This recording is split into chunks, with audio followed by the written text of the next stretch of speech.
Здравствуйте, меня зовут Степан Владислав, режиссер, клипмейкер, и сейчас мы с вами пройдем базовые 3 схемы света, которые вы можете использовать всегда в своих видео. Первая схема света выглядит вот так. Если мы нарисуем нашу съемочную площадку, здесь поставим человечка, и вот это будет его голова, то человек как бы смотрит на камеру. Камера у нас находится здесь. Это может быть камера или мобильный телефон. И первый источник света, который вы можете использовать, называется рисующий свет. Вот примерно так он будет у нас располагаться.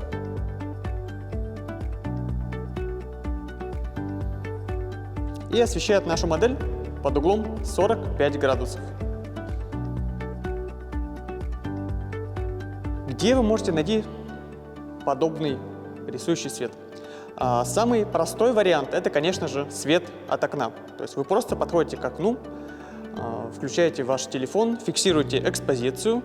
Если кто не знает, как фиксировать экспозицию, пожалуйста, погуглите, это очень важная штука.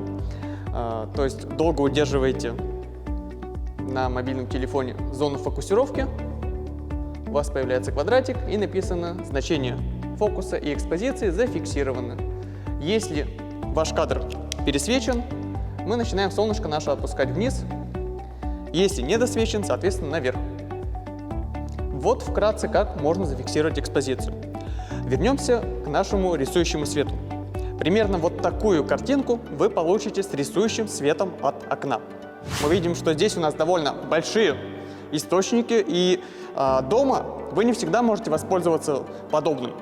Что мы делаем? По сути, мы ставим камеру и фиксируем с вами экспозицию. И примерно вот такой рисунок мы, соответственно, с вами получаем, когда одна сторона лица у нас подсвечена ровным мягким светом, потому что у нас сегодня облачная погода, и вторая сторона лица немножко у нас находится в тени.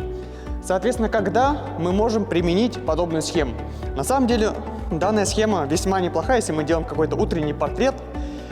Если у нас, ну скажем так, видеоблог, который касается какой-то нежной, интимной тематики, или у нас вещи, которые, ну, может быть, как-то связаны с семьей, материнством и так далее и тому подобное.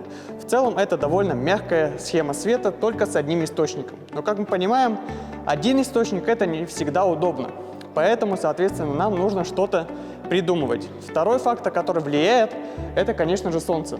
Всегда нам нужно учитывать погоду. И то есть мы можем снимать такой схемой света, только если у нас есть на это возможности. То есть если это солнечный день, даже не солнечная, облачная погода, соответственно, до примерно 16-17 часов. Вот такая схема. Еще есть довольно простой способ использования рисующего света. Это если мы подходим к окну, и вот этот источник, мы его поставим не под углом 45 градусов,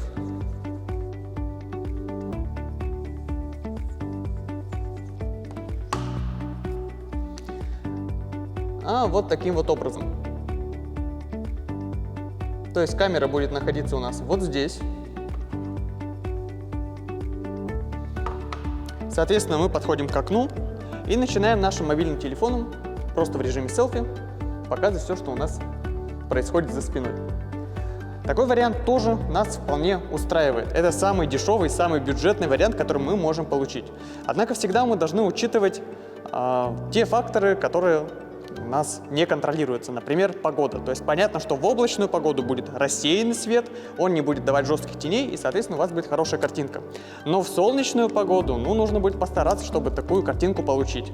Или вы будете сильно-сильно жмуриться, что вам не очень сильно понравится. Следующая ситуация.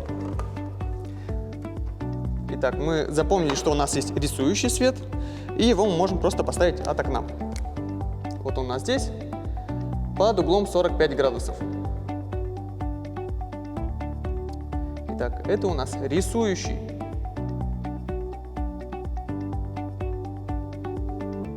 Но возникает с такой схемой ряд проблем. Одна часть лица бывает не заполненной и выглядит, соответственно, как такая полутень. Не всегда такая схема нам подходит, поэтому мы можем поставить еще один источник. И здесь уже начинается у нас такая штука, как бюджет. То есть в этот источник мы должны уже вкладываться с вами. Что мы можем использовать? Дополнительно, также под углом 45 градусов, мы поставим второй источник света, который называется заполняющий, по-английски fill light, заполняющий свет. И желательно, чтобы его интенсивность была чуть меньше. То есть, если рисующий свет у нас с интенсивностью примерно 100%, то заполняющий свет должен быть примерно 50-70% от рисующего. Давайте посмотрим примеры, как мы можем поставить заполняющий свет у себя дома. Мы видим, что здесь у нас есть рисующий свет от окна. В целом это неплохо, но давайте мы как-то попробуем поработать конкретно вот с данной зоной. То есть там, где у нас ничего не подсвечено. Еще раз, мы снимаем на 13-й iPhone. 13-й iPhone дает нам неплохую картинку уже из-под коробки. На Android не всегда мы сможем, тем более на бюджетный, получить такую хорошую картинку. Поэтому нам нужно подсветить дополнительно. В данном случае мы используем второй источник. Да, он у нас профессиональный, но тем не менее вы можете то же самое повторить у себя дома.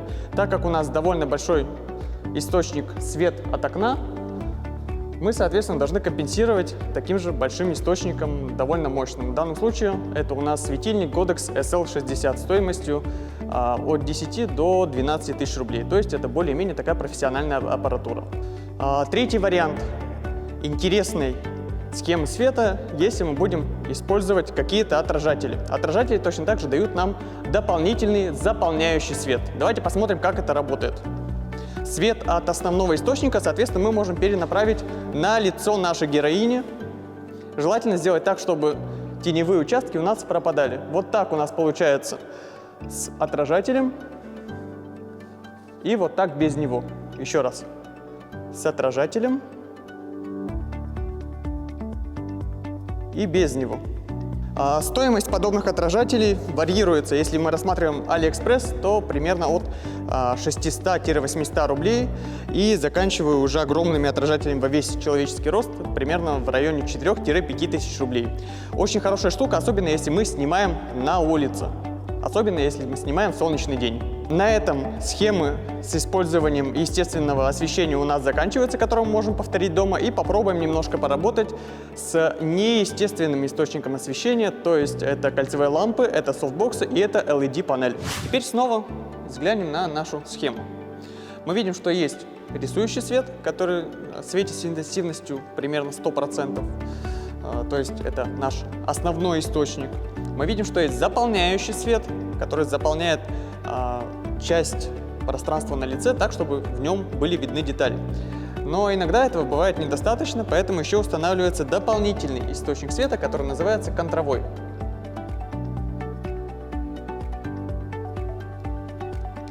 Располагается он по оси позади нашего персонажа, позади нашей модели. Он может светить отсюда, отсюда и из любой этой точки. И желательно, чтобы этот свет попадал у нас, соответственно, на зону головы. Примерно вот так. В данном случае у нас также есть контровой свет, вот он здесь, и, соответственно, он отделяет меня от фона.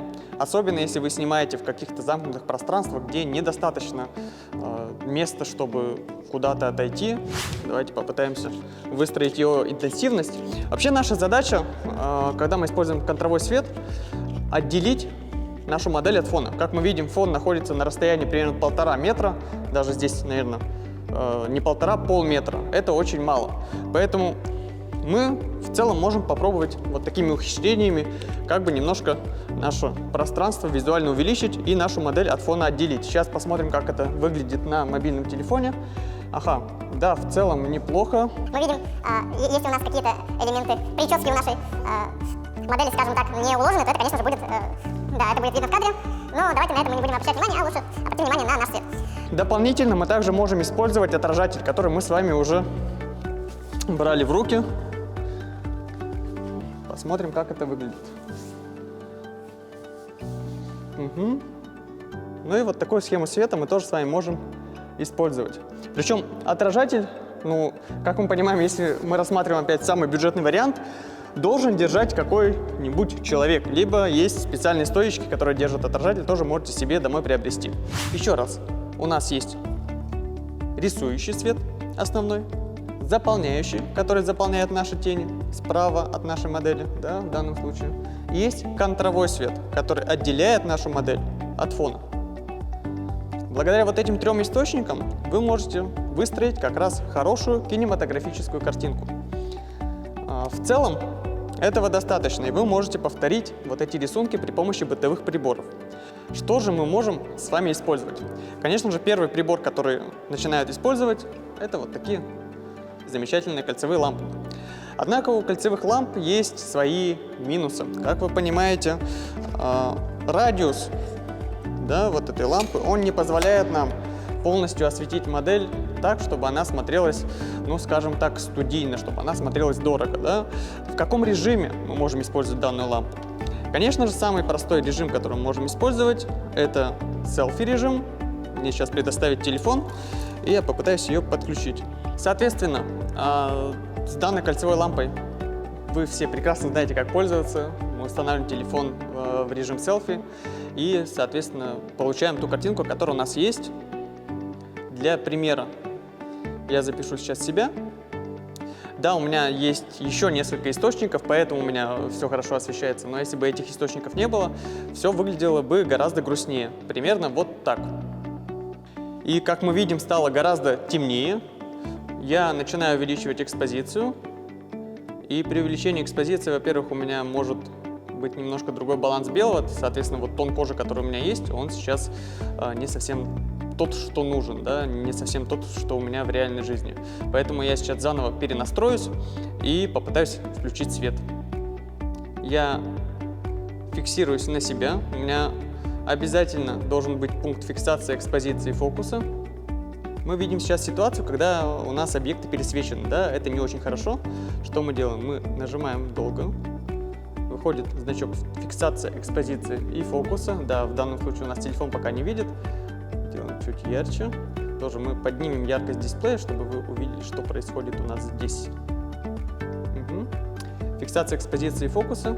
И что мы должны избегать? Конечно же, мы должны избегать вот таких ситуаций, да, то есть когда у нас пересвечены зоны, и по сути у нас нет никакой информации. Это не то, что дешевое видео, это просто по сути брак. Соответственно, мы делаем чуть меньше и получаем в целом хорошую картинку на очень-очень бюджетную лампу. Данная лампа, она варьируется по цене от 1000, ну, примерно до 2-2,5 рублей. Это очень маленький радиус, который, соответственно, нам не может сделать хорошую какую-то картинку.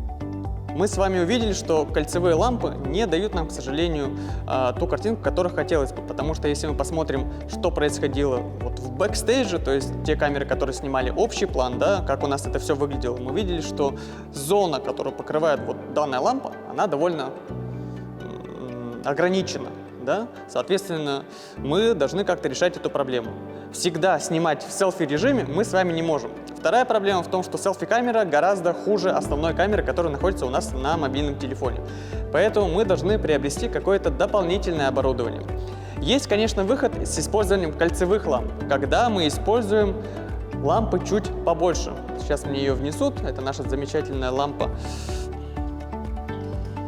которую вы, наверное, видели в различных маникюрных салонах и так далее и тому подобное. Здесь уже гораздо больше радиус, который дает нам чуть больше света. И как раз вот с такими лампами уже мы можем выстраивать такую картинку, которая будет чуть интереснее. Это то, что касалось рисующего света и дополнительно заполняющего. Данная лампа стоит у нас гораздо дороже. То есть это примерно 5-9-12 тысяч рублей. Не бюджетный вариант, согласен, но тем не менее гораздо универсальный. Что мы можем использовать дополнительно, кроме вот таких прекрасных кольцевых ламп? Конечно же, вариант, который приходит на ум, когда мы видим любые фотостудии, это большие софтбоксы. Да, и сразу люди, которые видят такую большую штуку, думают, что это, да, наша профессиональная фотостудия, да, у нас уже видео не какое-то домашнее, это у нас что-то поинтереснее, поостросюжетнее. Как эта штука работает? В целом, на любой источник света мы можем сделать нечто подобное. Смысл заключается в том, что свет у нас концентрируется внутри вот этого большого софтбокса, если мы его разберем, мы видим, тут есть такое серебристое покрытие, которое хорошо отражает свет. И, соответственно, благодаря вот этой ткани, которая у нас находится сверху, мы этот цвет делаем мягче, рассеяннее, и благодаря этому вы получаете ту самую киношную картинку, которую вы и зачастую видите в других видеороликах, когда кожа мягкая, когда нет никаких перепадов теней и так далее и тому подобное. Поэтому в целом тоже можно приобрести комплект таких софтбоксов. Данный софтбокс у нас не бюджетный, он стоит гораздо дороже, но также есть бюджетный производитель. Например, фирма Грифон выпускает прекрасные софтбоксы, которые стоят от 10 до 15 тысяч рублей. Что в целом не так дорого, но вы опять же должны понимать, что это довольно массивная конструкция, которая будет у вас находиться дома. Поэтому не всем подходит такой вариант. Также у нас здесь есть дополнительный источник света, который мы используем прямо сейчас. Вот.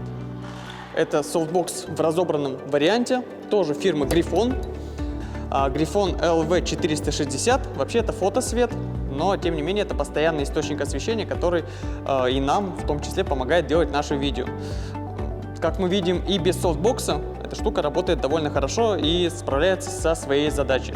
Если мы снимаем в темном помещении, мы понимаем, что если мы будем работать в светлом помещении, то такого слабого источника может нам не хватить. Это тоже нужно иметь в виду. Таким образом, мы увидели 3 схемы света, которые мы можем использовать в своей работе. Спасибо, всех благ!